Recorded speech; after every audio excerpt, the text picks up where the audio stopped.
Ada Morrison stood frozen in the first-class cabin, staring at the white woman smugly occupying her seat 2A.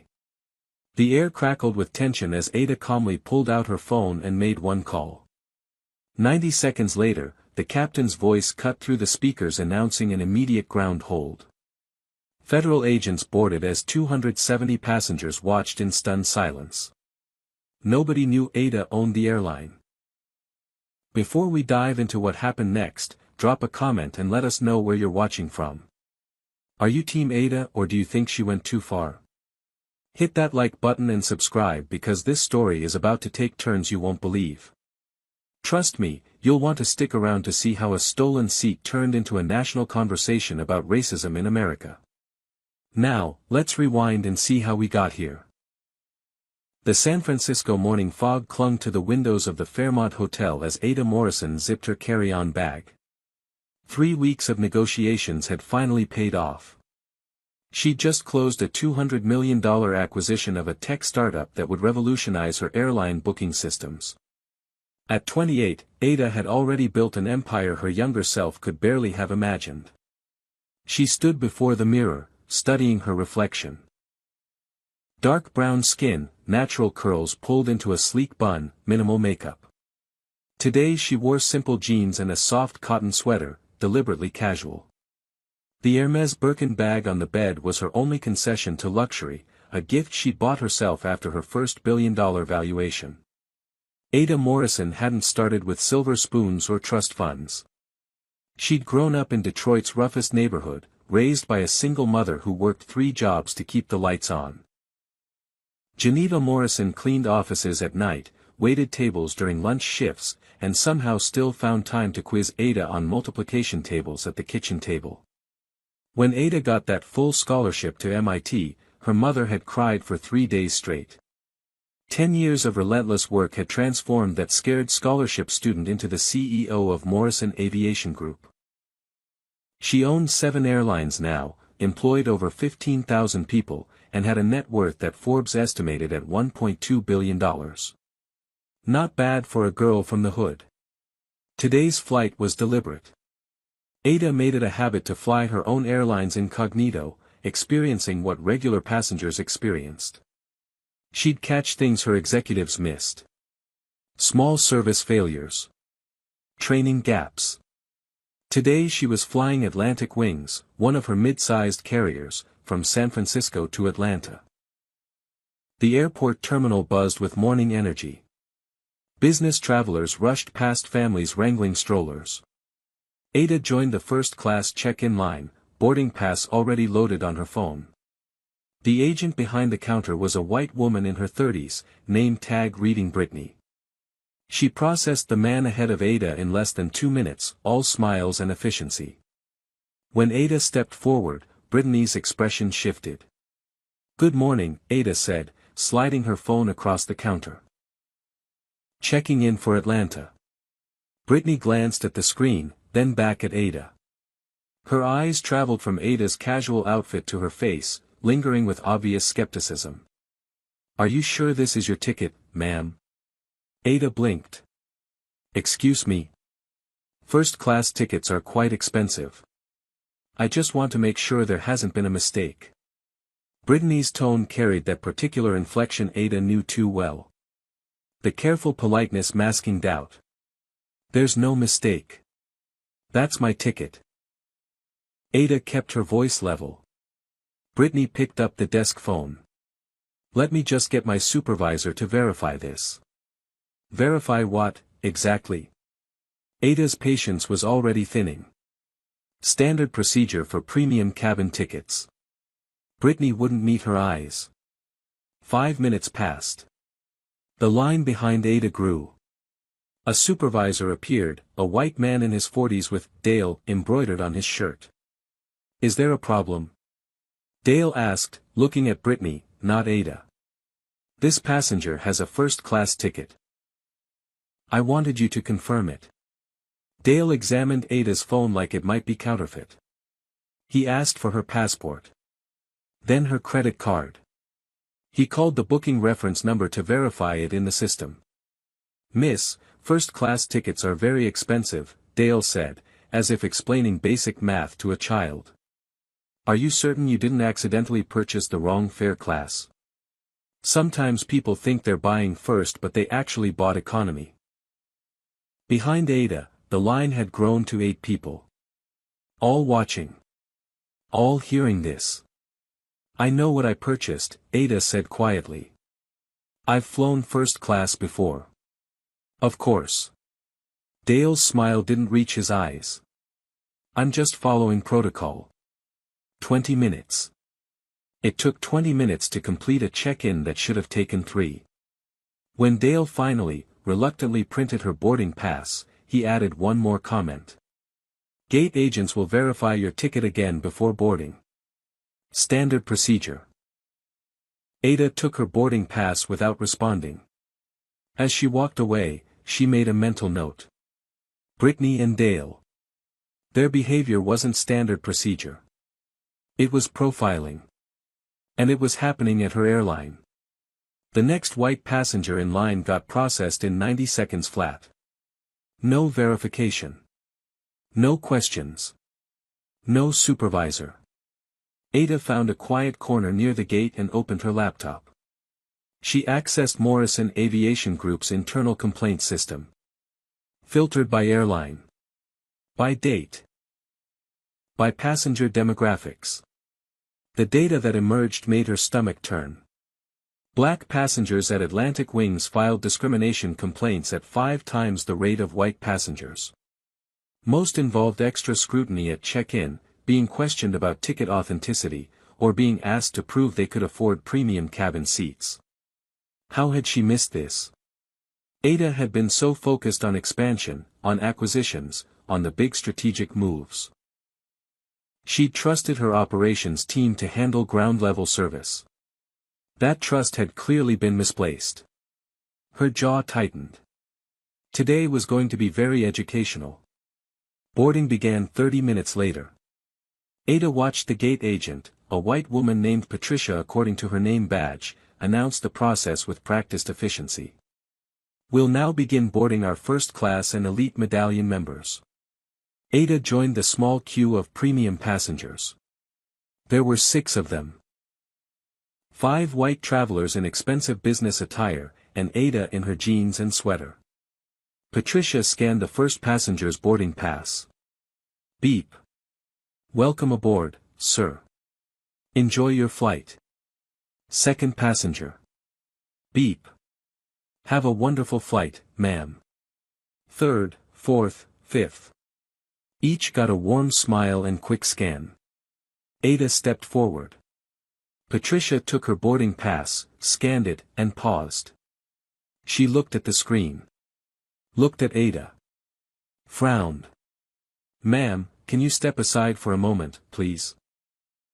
Is there a problem? Ada asked. We just need to verify something. Patricia's voice had that same careful politeness Brittany had used. You just scanned my pass. It clearly worked. Please step aside. Patricia gestured to the side of the podium. The other passengers waiting in line shifted uncomfortably. Ada moved aside. Patricia called over her shoulder. Richard? Can you come here? A white man in his 50s approached, supervisor credentials on his lanyard. What's the issue?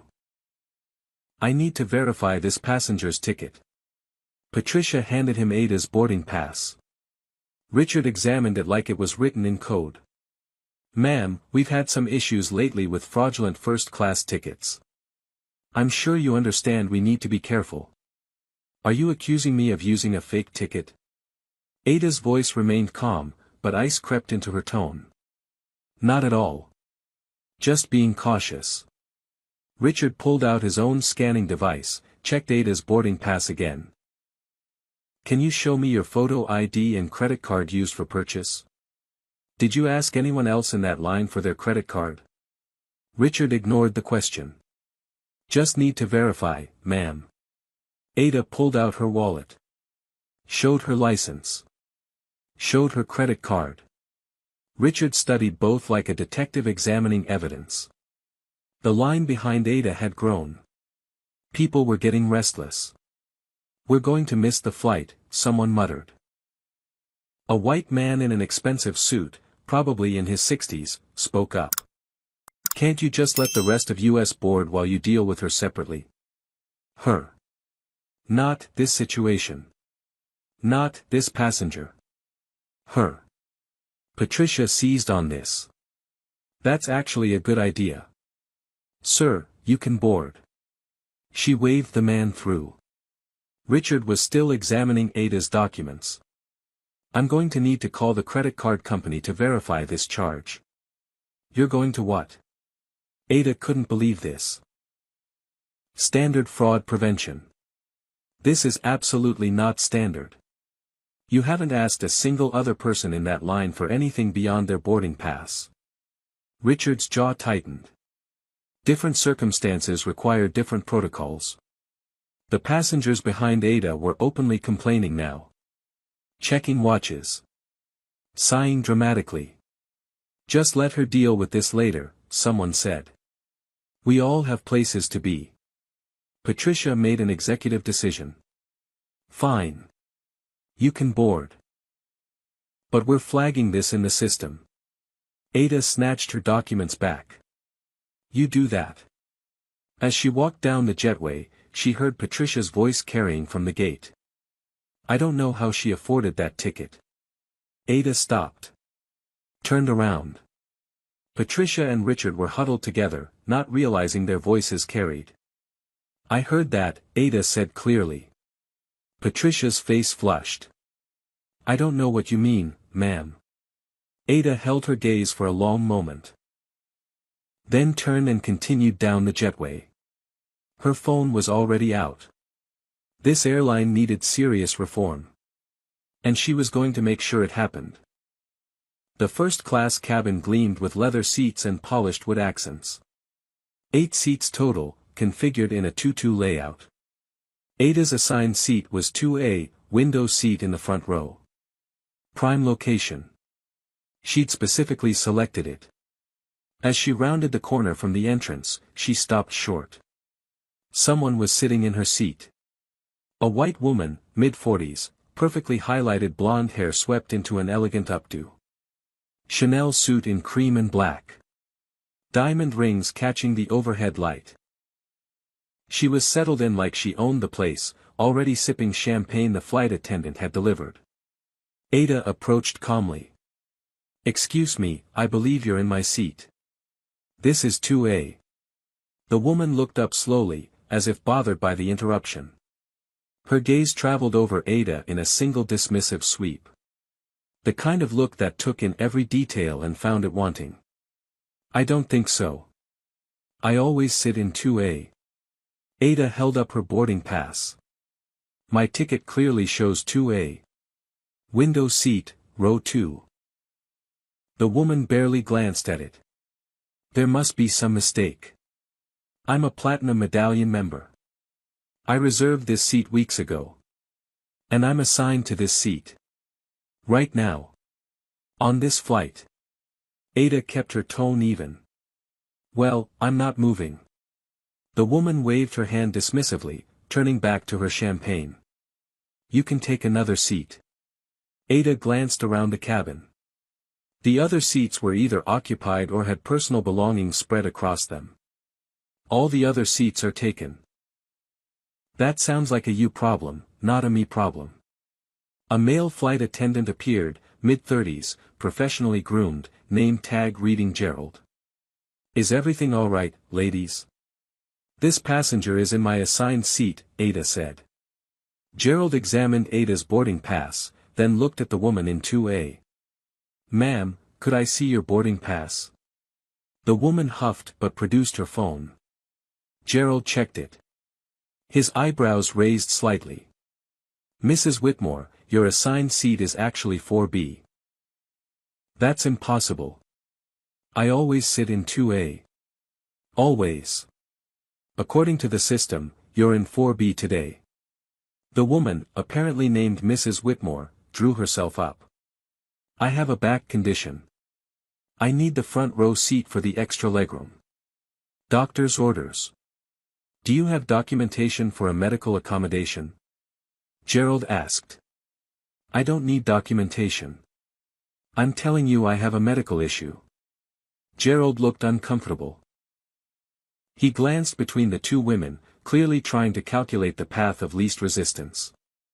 Perhaps, he said to Ada, you could take seat 4B. It's also first class, very comfortable. Ada couldn't believe what she was hearing. I paid for 2A specifically. Window seat, front row. Mrs. Whitmore interjected, I need this seat more than you do. Surely you can understand that. What I understand is that this is my assigned seat and you're sitting in it. The tension in the cabin had ratcheted up several notches. The other first-class passengers had stopped their pre-flight routines, watching the confrontation unfold. Mrs. Whitmore stood abruptly. At full height, she was maybe 5'4", but she carried herself with the confidence of someone who'd never been told no. Do you know who I am? Her voice rose. My husband is Harrison Whitmore, chief counsel to Senator Matthews. We are not people you want to cross. Ada remained perfectly calm. I don't care if your husband is the president. This is my seat. Mrs. Whitmore's face flushed red. How dare you speak to me that way? People like you should be grateful to even be in first class, not arguing with your betters. The cabin went silent. People like you. Your betters. The words hung in the air like poison gas. Ada felt the familiar burn in her chest. That particular combination of rage and humiliation that came from being reduced to nothing more than her skin color. She'd felt it as a kid in Detroit when shop owners followed her around stores. She'd felt it at MIT when professors assumed she was there on affirmative action, not merit. She'd felt it 100 times in business meetings when people mistook her for the assistant, not the CEO. But this time was different. This time, she had the power to do something about it. Gerald shifted nervously. Ladies, please. Let's all just calm down. I am calm, Ada said quietly. But I'm not moving. And neither is this conversation. This woman just made a racist comment and stole my seat. Mrs. Whitmore gasped. Racist? How dare you? I never said anything about race. You said, people like you and your betters. We both know exactly what you meant. You're twisting my words. I meant frequent flyers versus occasional travelers. Then why didn't you say that? The other first-class passengers were frozen, eyes darting between the confrontation and their phones. Not one person spoke up in Ada's defense. Gerald tried again. Perhaps we can find a solution that works for everyone. The solution is simple, Ada said. She moves to her assigned seat. Mrs. Whitmore crossed her arms. I'm not going anywhere. And if you try to force me, I'll sue this airline into bankruptcy. Ada pulled out her phone. Her fingers were steady as she scrolled through her contacts. Who are you calling? Mrs. Whitmore demanded. Your lawyer. Good luck with that, sweetheart. Ada pressed the number. It rang once. A crisp female voice answered. Morrison Aviation Group Executive Line. This is Ada Morrison. I need you to connect me to Captain Davis on Atlantic Wings Flight 447, currently at Gate 32, San Francisco. Right away, Ms. Morrison. Mrs. Whitmore was still smirking. She had no idea what was coming. 20 seconds later, a male voice came on the line. Ms. Morrison. This is Captain Davis. How can I help you? Ada's voice was ice. Captain, we have a situation in the first-class cabin. A passenger has stolen my assigned seat and refused to move. She has also made racially discriminatory comments. I need you to ground this aircraft immediately and request federal aviation security. Brief silence. Then, grounding now, ma'am. Security is being notified. Thank you, Captain. Ada ended the call. Mrs. Whitmore's smirk had faded. What did you just do? I solved the problem. 30 seconds later, the intercom crackled to life. Captain Davis's voice filled the cabin, professional but edged with tension. Ladies and gentlemen, we are experiencing an immediate ground hold. All passengers must remain in their seats. No one is permitted to deplane at this time. We apologize for the inconvenience and will provide updates as they become available. Confused murmurs rippled through the cabin. Passengers in economy craned their necks, trying to see what was happening up front. Mrs. Whitmore's face had gone pale. This is ridiculous. You can't ground an entire flight over a seat dispute. It's not about the seat, Ada said quietly. It's about your behavior. Gerald looked panicked. Ms. Morrison, surely we can resolve this without involving authorities. Ms. Morrison. Mrs. Whitmore's voice pitched higher. Who are you? Before Ada could answer, the jetway door opened. 3 Federal Aviation Security agents stepped aboard, 2 men and 1 woman, all in official uniforms with badges clearly visible. The lead agent, a tall black man in his 40s, surveyed the cabin. I'm Agent Thomas Reed. I'm looking for Ada Morrison and Bethany Whitmore. Ada raised her hand calmly. I'm Ada Morrison. Mrs. Whitmore's hand shook as she raised it. I'm Bethany Whitmore. What is this about? Agent Reed approached, his partner taking notes. MS. Morrison, you called in a security concern. Can you brief us on the situation? Every eye in first class was locked on Ada now. Several passengers had their phones out, recording. Ada spoke clearly, her voice carrying through the cabin. My name is Ada Morrison. I am the CEO and majority owner of Morrison Aviation Group, which owns Atlantic Wings and 6 other regional carriers. You could have heard a pin drop. Bethany Whitmore's mouth fell open. Gerald looked like he might faint. Ada continued, I boarded this flight as a regular passenger to assess our service quality. From check-in through boarding, I experienced multiple instances of discrimination based on my race. At check-in, I was subjected to extended verification procedures not applied to white passengers. At the gate, I was pulled aside for additional questioning while other passengers were waved through. And now, this passenger has not only refused to vacate my assigned seat but made explicitly racist comments. Agent Reed was writing rapidly. Can you detail those comments for the record? She stated, and I quote, people like you should be grateful to be in first class, and referred to me being seated as dealing with your betters. The racial implication was unmistakable. Bethany sputtered, that's not what I meant. I was talking about frequent flyers. She's taking it completely out of context. Agent Reed turned to her. Ma'am, did you use those exact phrases? Well, yes, but not in a racial way. I meant that as a platinum member, I have seniority over occasional travelers. Then why, Ada asked quietly, didn't you say frequent flyers and occasional travelers? Why did you say people like you? Bethany had no answer. Agent Reed addressed the other first-class passengers. Did anyone witness this exchange? 5 white faces looked away. One by one, passengers suddenly became very interested in their phones, their magazines, the safety card in the seat pocket. Then a voice spoke up from seat 3A. An elderly white man, probably in his 70s, wearing a cardigan and wire-rimmed glasses. I heard it. His voice was quiet but firm. She definitely said, people like you, and something about being grateful. It was inappropriate. Very inappropriate. Bethany whirled on him. You don't understand the context. I understand perfectly well, the old man said. I'm 82 years old. I've heard that kind of language my whole life. I know exactly what it means. Now, let me ask you something. If you witnessed discrimination happening right in front of you, would you speak up like that gentleman did, or would you look away?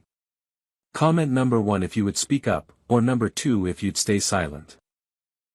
Hit that like button if you think Ada was right to ground the flight, and make sure you're subscribed because you need to see what happens when Bethany's powerful husband gets involved.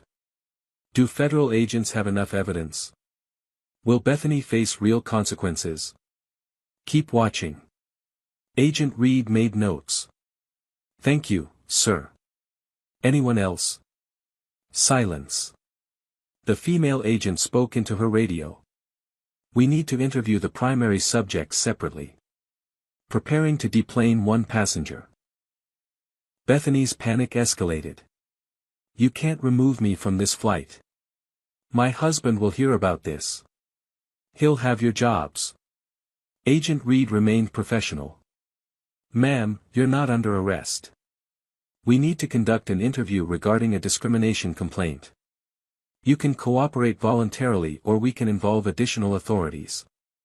This is insane. Bethany grabbed her Prada handbag. Ada Morrison, or whoever you really are, you're going to regret this. My husband has connections you can't even imagine. Your husband can contact our legal department, Ada said evenly.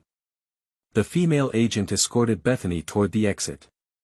As she passed Ada's row, Bethany leaned in close, voice low and venomous. You think you're so powerful? Just wait. We'll destroy you. Ada didn't flinch. After Bethany was removed, Captain Davis emerged from the cockpit. He was a white man in his 50s, silver at his temples, wearing his uniform with military precision. When he saw Ada, his face went through several shades of red. Ms. Morrison.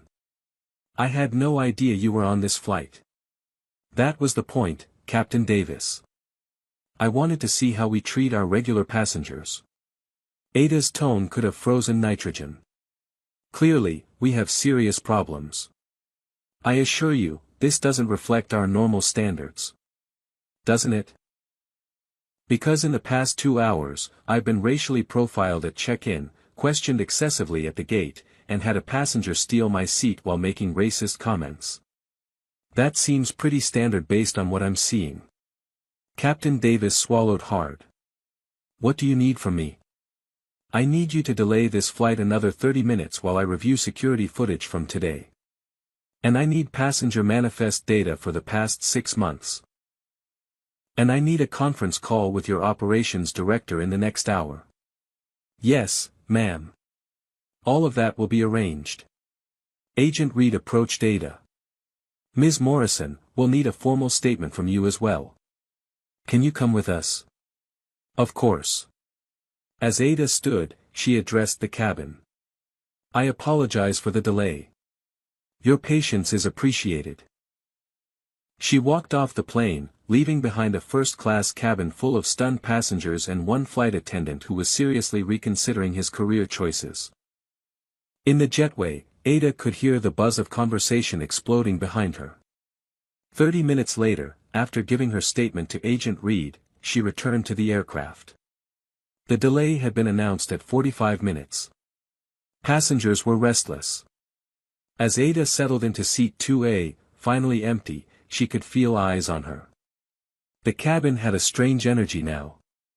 Part curiosity, part resentment, part something else harder to define. Gerald the flight attendant approached with obvious trepidation. Ms. Morrison, can I offer you something to drink? Champagne? Water? Anything at all. Water is fine. Thank you.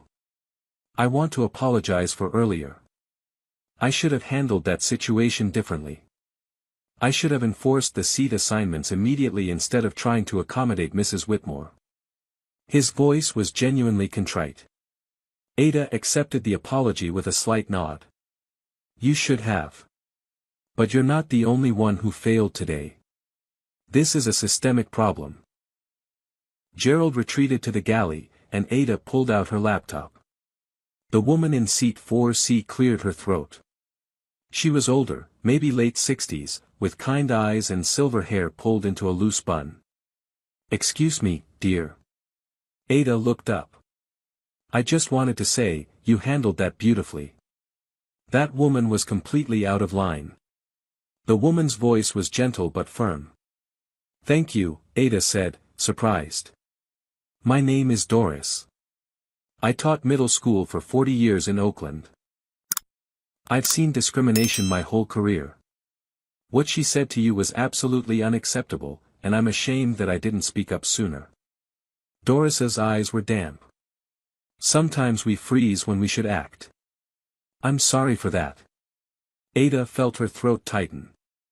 "I appreciate you saying that." But not everyone shared Doris's perspective. The man in seat 3B, a white businessman in his 40s with an expensive suit and irritated expression, spoke up. "Honestly, this whole situation seems excessive. We're all delayed because of a seat dispute. There are 200 people on this plane." Doris turned in her seat. "It wasn't a seat dispute. It was racism." "That's a very strong word," 3B countered. "Maybe the woman was just rude. Not everything is about race. When someone tells a black woman that people like her should be grateful to be in first class, that's absolutely about race," Doris said firmly. "I just think people are too sensitive these days. Everyone's looking to be offended." Ada stayed quiet, listening. This was a conversation happening across America every day. Some people saw racism clearly. Others refused to see it at all. Through the gap in the curtain separating first class from economy, Ada noticed movement. A black woman in her 30s was approaching, professional attire, briefcase in hand. She stopped at the curtain. A different flight attendant, a white woman named Karen according to her name tag, intercepted her. "Ma'am, economy passengers need to remain in their cabin. I heard what happened up here. I'm an attorney. I wanted to offer my card to the passenger who was discriminated against. You'll need to return to your seat. I'm offering legal assistance. Economy passengers are not permitted in first class. It's policy." Ada stood. "Let her through." Karen looked confused. "But the policy states that." "I wrote the policy," Ada said calmly. "And I'm making an exception. Let her through." Karen stepped aside, clearly uncomfortable. The attorney approached Ada's row, extending her hand. "My name is Helena James. I specialize in civil rights law. I wanted you to know that what happened to you today constitutes clear discrimination. If you decide to pursue action, I'd be happy to help." Ada shook her hand. "I appreciate that, Ms. James. But I think I can handle this internally." Helena smiled. "I'm sure you can. But sometimes it helps to have solidarity. Here's my card anyway." She glanced around the first-class cabin. "And just so everyone knows, what happened here today isn't just morally wrong. It violates federal anti-discrimination statutes. Airlines can face serious penalties for this." She returned to economy, leaving her words hanging in the air. The businessman in 3B muttered, "Great. Now we're getting lawyers involved. This is going to turn into a circus." Ada's phone rang. "Unknown number." She answered. "Yes." A man's voice, aggressive and loud. "Is this Ada Morrison?" "Who's calling?" "Harrison Whitmore. Bethany's husband." "What the hell do you think you're doing to my wife?" Ada's voice remained level. "Your wife stole my assigned seat and made racist comments. She's facing consequences for her actions." "Consequences? I'll bury you in lawsuits. Do you have any idea who I work for? Senator Matthews has friends in every regulatory agency in this country. Mr. Whitmore, your wife violated federal aviation regulations and engaged in discriminatory harassment. Those are facts. This is absolutely absurd. My wife has never been racist in her entire life. Then today was quite the departure from her normal behavior. I will have your job for this." Ada couldn't help the slight laugh that escaped. You can't fire me from my own company, Mr. Whitmore. I own this airline. Silence on the other end. Then a click. He'd hung up. Doris had heard the entire exchange, Ada's side of it at least. Sounds like he's just as charming as his wife. Birds of a feather, Ada murmured. Her phone buzzed with a text from her VP of Operations, Lawrence Chen. Security footage compiled. You need to see this. It's worse than you think. Ada's jaw tightened. Time to see just how deep this problem ran. Ada opened her laptop and clicked the secure link Lawrence had sent. The video compilation loaded, and what she saw made her blood boil. The first clip showed the check-in counter from this morning. Brittany processing the white male passenger ahead of Ada with smooth efficiency. 90 seconds, start to finish. Then Ada approaching. Brittany's entire demeanor changed. The skeptical look, the call to the supervisor, the extended verification process. 22 minutes for a transaction that should have taken 3. The next video showed the gate. Patricia scanning boarding passes. White passengers, beep, smile, welcome aboard. Black passengers, pause, scrutiny, additional questions. Not every single black passenger, but enough to establish a clear pattern. Then the jetway footage. Patricia and Richard conferring after Ada had walked past. No audio, but a professional lip reader could confirm what Ada had heard. I don't know how she afforded that ticket. But Lawrence had found more. Much more. The compilation included footage from 2 weeks prior. A black male passenger, well-dressed, first-class ticket, being pulled aside at the same gate. Patricia asking to see his credit card. The man's obvious frustration. The delay. Another clip from a month ago. A black woman traveling with an infant, first-class seats. Being asked repeatedly if she was sure she'd booked the right cabin. Being asked if someone had gifted her the tickets. The humiliation visible on her face. Ada counted. In 2 months of footage, black passengers were subjected to additional scrutiny in 11 separate incidents. White passengers. 0. She immediately called Diane in HR. I need personnel files for Patricia Connell, Dale Morrison, Brittany Hughes, Richard Hayes, and Gerald Thompson. May I ask what this concerns? Diane's voice was cautious. Discrimination investigation. I need complaint histories. I'll pull those files immediately. 10 minutes later, the files arrived in Ada's email. She read through them, her anger building with each page. Patricia Connell had 3 complaints filed against her in 2 years. All from passengers of color. The complaints detailed incidents nearly identical to what Ada had experienced. Extra ID checks, questioning ticket authenticity, requesting proof of payment. HR's resolution. Additional training provided.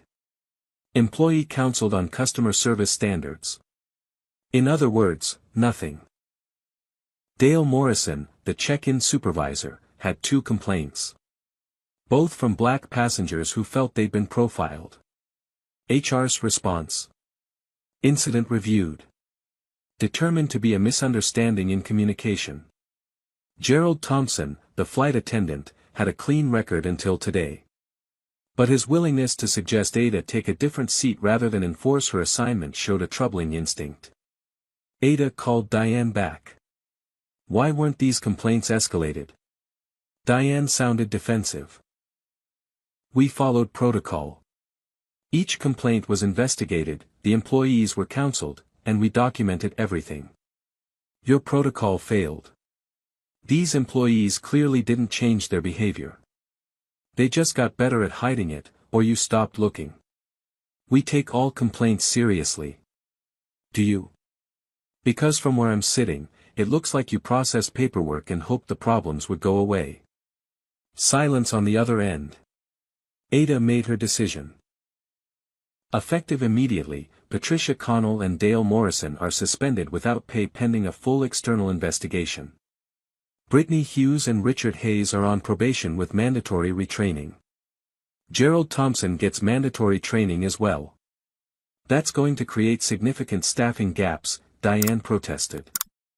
Then fill them. Hire people who can treat all passengers with equal respect. Ms. Morrison, are you sure about this? This could open us up to wrongful termination suits. I'm absolutely sure. And document everything. If they want to sue, they can explain their pattern of discriminatory behavior in court. Ada ended the call and immediately phoned Rita, her director of corporate communications. Rita, I need you to draft a statement. We're going public with what happened today. Rita's intake of breath was sharp. Are you certain? This could be damaging to the brand. The brand is already damaged if we're running an airline that discriminates. Transparency is the only path forward. What do you want the statement to say? Ada thought for a moment. Say that today, the CEO of Morrison Aviation Group experienced firsthand the discrimination that too many passengers of color face while traveling. Say that we are conducting a comprehensive review of our policies and training. Say that we are committed to ensuring all passengers are treated with dignity and respect, regardless of race. And say that we will not tolerate racist behavior from employees or passengers. That's a strong statement. It needs to be. Schedule a press conference for tomorrow morning. I'll take questions. After hanging up, Ada leaned back in her seat. Through the window, she could see ground crew preparing for departure. The flight would leave soon, nearly 2 hours late. Her phone buzzed with news alerts. Someone had already leaked the story. The headlines were sensational. Airline CEO grounds own flight after racist incident and first-class seat dispute turns into federal investigation. The comments sections were predictably divided. Some praised Ada for taking a stand. Others accused her of overreacting, of playing the race card, of abusing her power. Ada didn't care about the critics. She cared about the data. The pattern. The evidence that her airline had been failing passengers of color for months, maybe years. That ended today. By the time the plane finally took off, 3 hours delayed, Ada's phone was on fire with notifications. The story had gone viral. Bethany Whitmore, it turned out, had her own publicist. And that publicist had wasted no time spinning a counter-narrative. The headline on a conservative news site read, Black airline CEO abuses power, kicks off white passenger over minor disagreement. The article painted Bethany as a victim.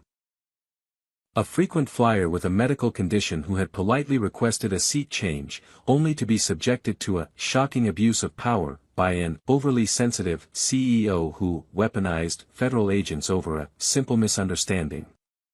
There was no mention of racist comments. No mention of the stolen seat. Just Bethany's version of reality. The quote from Harrison Whitmore made Ada's blood boil, "My wife is traumatized by this experience." She was treated like a criminal for simply trying to accommodate her chronic back pain. This woman used her position to bully and intimidate a paying customer. It's unconscionable. Social media exploded. Twitter was a battlefield. Hashtag Atlantic Wings boycott trended alongside hashtag I stand with Ada. Conservative commentators had a field day. Another example of woke culture run amok. People can't even have a conversation about seat assignments without being called racist. Progressive voices pushed back. A white woman literally told a black woman she should be grateful to be in first class. That's textbook racism. Ada's phone rang constantly. CNN, MSNBC, Fox News, local stations, podcasts, radio shows. Everyone wanted an interview. Her PR team advised caution. Let's craft a careful response. We need to control the narrative. Ada disagreed. No. I'm telling the truth. Now. She accepted a call from CNN. The interview was live, piped through the plane's Wi-Fi system. The anchor, a polished woman in her 40s, got straight to it. "Ms. Morrison, critics are saying you overreacted to a simple seat dispute. How do you respond?" Ada's voice was calm and clear. "This wasn't a simple seat dispute. A passenger stole my assigned seat, refused to move, and when I insisted on my rights, she made explicitly racist comments. She told me that people like me should be grateful to be in first class."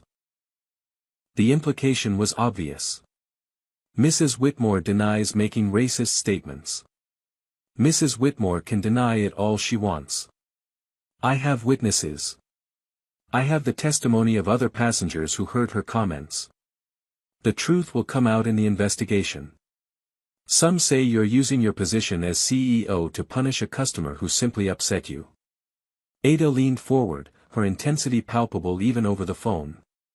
Let me be absolutely clear. I'm using my position to fix a broken system. Today's incident wasn't isolated. My investigation has revealed a pattern of discrimination at Atlantic Wings. Black passengers are subjected to additional scrutiny, questioned about ticket authenticity, and treated as if they don't belong in premium cabins. That is unacceptable, and it ends now. What specific changes are you implementing? We're conducting a full external audit of our customer service practices. We're implementing mandatory anti-bias training for all employees. We're creating an anonymous reporting system for discrimination complaints. We're diversifying our hiring, particularly in management. And we're being transparent about our progress. The interview went viral within minutes. Meanwhile, Bethany Whitmore was watching from the airport security office where she was still being detained for questioning. Her lawyer was on speakerphone, and she was livid. "She's trying to destroy me." Bethany's voice was shrill. "I want to sue for defamation, emotional distress, false imprisonment." Her lawyer, a man named Douglas something, tried to sound confident. "We can certainly explore those options. But I have to warn you, if there's audio or video evidence of the comments she's alleging." "There isn't. I never said anything racist. You said, people like you, and something about being grateful. I meant frequent flyers versus occasional passengers. That's all." "That's going to be difficult to prove, especially with witnesses contradicting your version." Bethany's face was bright red. "I don't care. I want her ruined." But then something happened that changed everything. An anonymous source, later identified as a gate agent who'd been horrified by the incident, leaked security footage to several news outlets. The video showed everything. Bethany sitting smugly in 2A. Ada approaching politely. The exchange. And then, crucially, the audio picked up Bethany's exact words, "People like you should be grateful to be in first class. You're dealing with your betters here." The video was undeniable. Crystal clear. No room for interpretation. Within an hour, public opinion shifted dramatically. #Atlantic Wings boycott disappeared from trending topics. #I stand with Ada surged. Harrison Whitmore's office released a panicked statement, "We deeply regret any misunderstanding. My wife's words were taken out of context, but we apologize for any offense caused." But it was too late. Senator Matthews, whose office Harrison worked for, issued his own statement. "The comments made by Mrs. Whitmore do not reflect the values of this office or this senator. We do not condone discriminatory language of any kind." By evening, Bethany Whitmore was trending for all the wrong reasons. Memes proliferated. Think pieces analyzed her privilege. Her social media accounts, which had been public, went private. Ada watched it all unfold from her Atlanta hotel room. She felt no satisfaction in Bethany's public humiliation. Only a grim determination to make sure something good came from this mess. The flight had landed in Atlanta at nearly midnight, but Ada couldn't sleep. She spent the night drafting a comprehensive action plan. By 6 a.m., she was in a video conference with her entire board of directors. Emergency session. Good morning, Ada began, her face composed despite exhaustion. I'm sure you've all seen the news. What happened yesterday revealed serious systemic issues across Morrison Aviation Group. I'm proposing a complete overhaul of our customer service standards and a commitment to becoming the most equitable airline in America. She shared her screen, showing the detailed plan. Immediate actions *** within 30 days.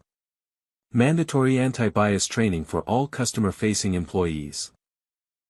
Third-party audit of customer service practices at all 7 airlines. Anonymous hotline for discrimination complaints with guaranteed investigation. Diverse hiring push for management positions with specific targets. Medium-term goals *** within 90 days. Complete overhaul of customer complaint procedures with external oversight. Creation of a passenger Bill of Rights, prominently displayed at all touchpoints. Partnership with civil rights organizations for ongoing accountability. Monthly transparency reports on discrimination complaints. Long-term commitments ***, 1 year. Minimum 30% representation of people of color in leadership roles. Community Investment Program, $10 million in scholarships for minority students pursuing aviation careers. Annual Equity Audit with public results. Industry Leadership, host conferences on anti-discrimination best practices. One board member, a white man in his 70s named Robert something, cleared his throat. This is quite ambitious. Have we calculated the cost? This could significantly impact quarterly earnings. Ada's gaze was steady. The cost of not doing this is higher. We'll lose customers, face lawsuits, and destroy our reputation. These investments will pay for themselves. Another board member, a woman named Patricia, asked, what about the employees who were suspended? Are we exposing ourselves to wrongful termination suits? They're not terminated yet. They're suspended pending investigation. If the investigation confirms a pattern of discriminatory behavior, we'll have solid grounds for termination. I've consulted with legal. We're on firm footing. A third board member, younger, more progressive, spoke up. I think this is exactly what we need. Not just morally, but strategically. Airlines that lead on social issues attract younger customers and better talent. The discussion went on for 90 minutes. Finally, Ada called for a vote. All in favor of implementing this comprehensive equity plan? 8 hands went up. Opposed? 2 hands. Robert and 1 other older board member. The plan is approved. We begin implementation today. Ada moved fast. By noon, she'd hired a diversity consulting firm to conduct the third-party audit. By 3 p.m., she'd signed partnership agreements with the NAACP and the Urban League for oversight. By evening, she'd approved the design for the new Passenger Bill of Rights posters that would hang in every airport. The terminated employees didn't go quietly. Patricia Connell hired a lawyer and threatened to sue for wrongful termination. Her attorney claimed religious discrimination, arguing that Patricia's Christian values were being attacked. Ada's legal team dismantled that argument with the complaint records and video evidence. Patricia's lawyer quietly withdrew the threat. The media continued to cover the story. Most coverage was positive now that the video had emerged, but some conservative outlets still painted Ada as overreacting. Ada didn't engage with the critics. She focused on the work. 6 weeks later, the changes were visible. Customer satisfaction scores among passengers of color increased by 23%. Discrimination complaints dropped by 67%. Employee morale actually improved, despite the intense training sessions, because most employees genuinely wanted to do better. Ada received thousands of messages. Some were hate mail from people who thought she was playing the race card. But many more were from passengers thanking her. One email stood out. It was from Helena James, the civil rights attorney from the flight. MS. Morrison, I wanted to let you know that your actions inspired me to file a class action lawsuit against another airline for similar discriminatory practices. We just won a $15 million settlement and a court-ordered policy overhaul. Your courage gave me the evidence and the momentum I needed. Thank you. Ada smiled. Ripple effects. Another letter arrived by physical mail. It was from Doris, the retired teacher who'd sat in seat 4C. Dear Ada, I wanted to write to thank you personally. My granddaughter is a young black woman who dreams of becoming a pilot. She was losing hope because she'd faced so much discouragement. When she saw you on the news, standing up for yourself and changing an entire industry, it reignited her dreams. She's now enrolled in flight school. You showed her what's possible. Thank you. Ada kept that letter on her desk. The industry took notice. Other airlines began implementing similar reforms, not wanting to be left behind or face their own scandals. Aviation conferences invited Ada to speak. She became, somewhat reluctantly, the face of equity in the airline industry. But for Ada, the work was personal. Every policy change, every training session, every new hire was a step toward the world her mother had dreamed of. A world where a black woman could sit in first class without justifying her presence. Without being questioned. Without being told she should be grateful. A world where she simply belonged. 6 months after the incident, Ada stood at a podium in Chicago, addressing 2,000 aviation industry executives at the National Aviation Safety and Equity Conference. The ballroom was packed.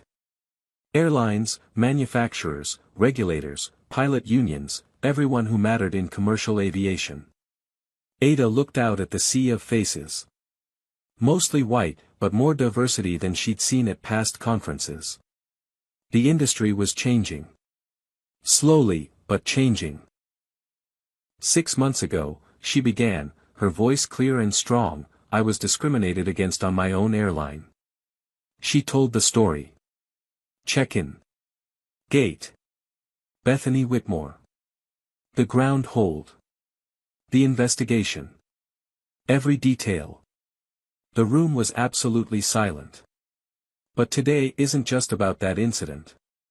It's about what came after. She clicked to her presentation slides. Data flowed across the screen. Discrimination complaints at Morrison Aviation Group Airlines, down 67%. Customer satisfaction among passengers of color, up 23%. Employee diversity in management, increased from 12% to 31%. Training completion, 100% of customer-facing employees. Third-party audit results, significant improvement in equitable treatment. This isn't just good ethics, Ada said. It's good business. Our revenue is up. Our employee retention is up. Our brand reputation is stronger than ever. Equity works. Applause rippled through the audience. Ada held up her hand. But I want to tell you why this is personal for me. The room quieted again. My mother's name was Geneva Morrison. Ada's voice softened. She worked 3 jobs to raise me. One of those jobs was cleaning airplanes at night for a major carrier. She scrubbed the first-class cabins I now fly in. She emptied trash. She vacuumed floors. She did the invisible work that keeps airlines running. Executives in the audience shifted uncomfortably. One night when I was 12, I went with her to work. It was a school break, and she couldn't find childcare. I sat in the terminal doing homework while she cleaned. Ada paused, emotion catching in her throat. A pilot walked past her while she was on her hands and knees scrubbing between seat rows. He looked at her and said, "Make sure you get that spot. We have important passengers tomorrow. Not like you." Gasps echoed through the ballroom. My mother looked up at him. Then she looked at me, sitting there watching. And after he walked away, she came over and knelt down beside me. She said, "Baby, don't you ever let anyone make you feel small. You're going to fly in these planes one day. Not clean them. Fly them. And when you do, you remember that the people who clean them are just as important as the people who fly them. Ada's eyes were damp now. She died when I was 19. Brain aneurysm, sudden and devastating. She never saw me graduate MIT. Never saw me start my first business. Never saw me build Morrison Aviation Group. Never saw me become a billionaire. She wiped her eyes. But I think about her every single day. Especially that day 6 months ago when Bethany Whitmore told me that people like me should be grateful to be in first class. The room was utterly still. Bethany didn't know that my mother's hands built that first-class cabin. She didn't know I earned every single dollar that bought that ticket. She didn't know I owned that first class. Her voice grew stronger. But that's not the point.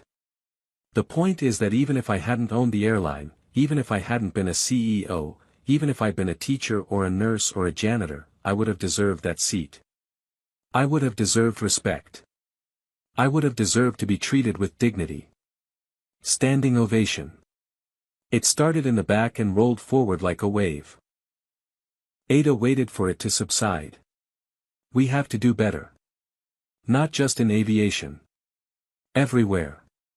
Because somewhere right now, there's a 12-year-old watching their parent being disrespected. That child is listening. Learning. Forming beliefs about their place in the world.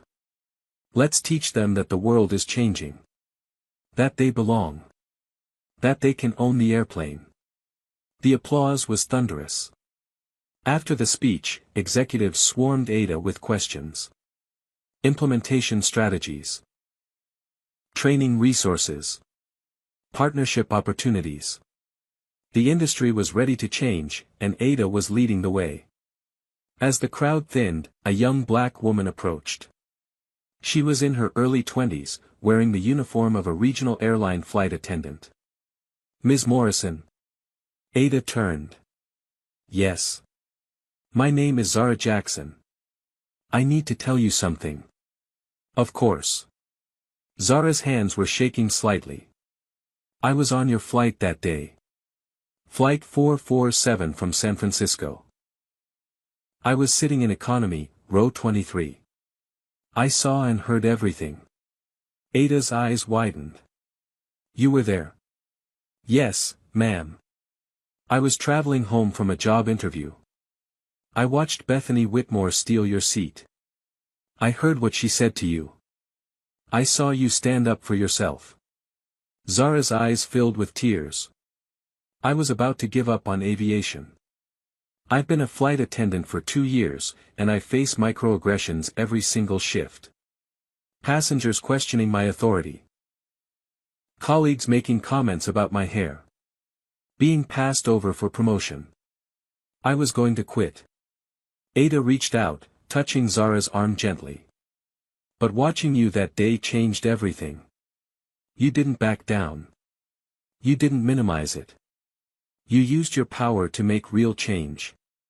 And I thought, if she can do that, maybe I can stay. Maybe I can fight too.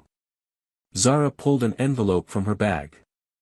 I applied to pilot school. I got in. Full scholarship through the Morrison Aviation Foundation. The foundation Ada had established 3 months ago, funded with $50 million, specifically for minority students pursuing aviation careers. Congratulations, Ada whispered, her own tears falling now. I'm going to fly those planes, Ms. Morrison. Just like your mother said. They hugged in the middle of the conference hall, 2 black women separated by a generation but connected by a dream. When they pulled apart, Zara said, "Thank you for not being quiet. Thank you for making noise. Thank you for changing things." Ada smiled through her tears. Thank you for not giving up. The industry needs you. As Zara walked away, Ada stood alone for a moment. She looked through the floor-to-ceiling windows at O'Hare Airport beyond. Planes taking off and landing in the golden afternoon light. She thought about her mother, scrubbing those cabins decades ago, dreaming of a different future for her daughter. She thought about the 12-year-old girl she'd been, watching her mother work 3 jobs, believing education was the only escape. She thought about the MIT student who'd faced countless microaggressions but persisted. She thought about the entrepreneur who'd built an empire from nothing. And she thought about Zara, the next generation, reaching for the sky. Ada pulled out her phone and texted her head of the foundation, "Double our scholarship budget. We're going to train 100 pilots next year." The response came immediately, "Done."